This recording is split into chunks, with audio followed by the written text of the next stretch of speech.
अब भाई कहाँ भाई? उठो उठो उठो उठो। कहाँ भाई? भाई कहाँ भाई? उठो उठो। भाई चक्कर आवत भाई।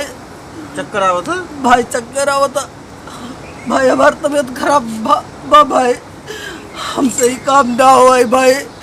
हमसे ही काम ना हुआ भाई। दोनों बात हम को घरे जाए भाई। हाँ घरे भेज देता हूँ भैया। हम घरे जाए हाँ, भाई। चला जाओ घरे। भाई हम घरे जाए। हम घरे आराम हम करो। घरे जाए भाई।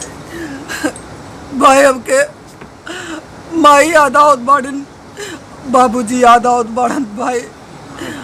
लेकिन सच में हमारी तबीयत खराब बा भाई। रोजी रोटी कारण ऐनी परदेसवा, सहल नइखे जात हमसे इहवा के दुखवा। अरे विधना के दर्द नहीं आवता, माई हो हमके याद तुहरिया आवता। भाई माई के याद आवत है।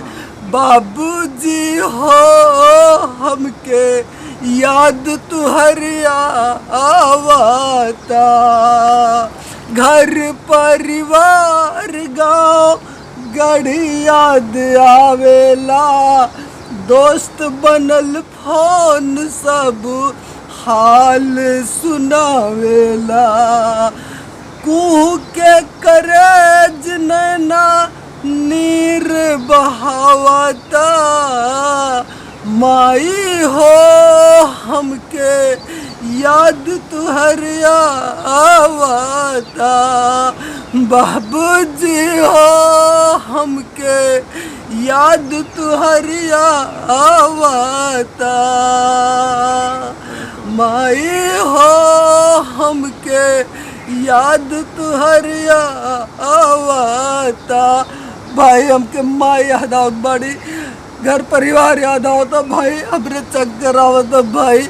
भाई हमरे चक्कर आवता। सब ठीक हमारा हालत खराब है भाई।